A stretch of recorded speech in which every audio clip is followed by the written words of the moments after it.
হচ্ছে গণেশ পুজো হচ্ছে, মানে আমার গনু দাদার পুজো হচ্ছে। তো গনু দাদার পুজোর সাথে সাথে আমাকে ভোগ দেওয়ার জন্য সবাই ডাকছিল। এভরিওয়ান, সবাই কেমন আছেন? আশা করি সবাই ভালো আছেন, আমিও বেশ ভালো আছি। আর রোববার মানে হচ্ছে একটু কিছু টুকিটাকি কাজ করা, তাই না? বাড়িতে প্রচুর কাজ পড়ে থাকে, যে কাজগুলো আমরা শেষ করতে পারি না সেগুলোই আমরা স্যাটারডে সানডে করে থাকি। আর স্যাটারডে সত্যি কথা বলতে না, আমার না কোনো কাজই হয় না, তাই সানডে আজকে হচ্ছে সানডে। আর আমি আজকে বেরিয়ে পড়ছি, কী করতে যাচ্ছি সেটা তো বলিনি এখনও। তো চলো তাহলে সেটাই বলছি তোমাদেরকে, আমি কি করতে যাচ্ছি আজকে। তো এই যে দেখতেই পাচ্ছ, হাতে আছে আমার জামা কাপড়, হ্যাঁ শাড়ি, সালোয়ার পিস, প্রচুর জিনিস আছে একসাথেই আমি সব নিয়ে নিয়েছি। এবার স্টিচিংয়ে দেওয়ার জন্যে টেলার মাস্টারের কাছে যাচ্ছি।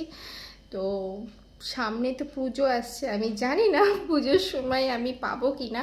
এই যে আমাদের এই কুড়েমিটা হয় না, আজ যাব কাল যাব পরশু যাব করতে করতে পেয়েছি আমি অনেক দিন, ঠিক আছে, কিন্তু আজ যাব কাল যাব করতে করতে লেট হয়ে গেল। তো এক মাসও আর নেই পুজো, এবার আমি জানি না আমাকে এইগুলো করে দেবে কিনা, বাট লেটস সি কী হয় কি হচ্ছে, তোমাদেরকে আমি অবশ্যই জানাবো। তো চলো আর দেরি করছি না, তাড়াতাড়ি বেরিয়ে যাই। এই দেখো আমি রাস্তায় বেরিয়ে গেছি, প্রচণ্ড গরম আজকাল, যা পচা গরম লাগছে না, মানে কি বলবো, ওই বলে না ভাদ্র মাসের পচা গরম, তো সেটাই হয়েছে ব্যাপার। তো আলটিমেটলি আমার টেলার মাস্টার নিয়েছে আজকে আমার সব জামা কাপড়গুলো, আজকেই ছিল লাস্ট ডে।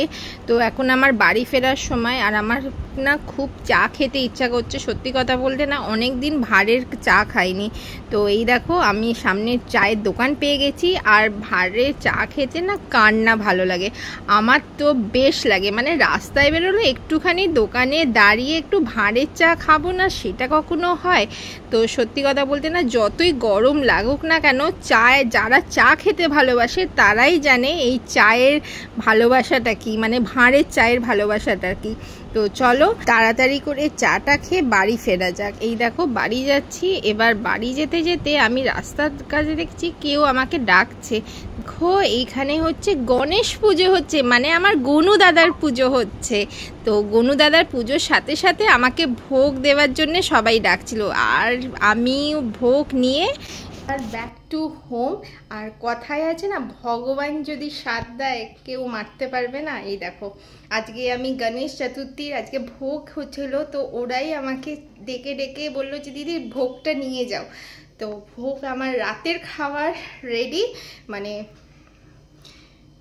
জয় গণপতি বাপ্পা মোরিয়া, মানে কি বলবো, আমার না মন থেকে আমি ভাবছিলাম যে গণেশ পুজো হচ্ছে আর আমি বেরোতে পারছি না, তো ভোগও খেতে পাচ্ছি না। তো আজকে দেখো কি মনে হলো, আজকে কাজটাও হয়ে গেল, ভালোভাবে কাজটা হয়ে গেল। আমার সব জিনিসগুলো নিয়ে নিল, বললো নাকি আজকেই হচ্ছে লাস্ট ডে নেওয়ার।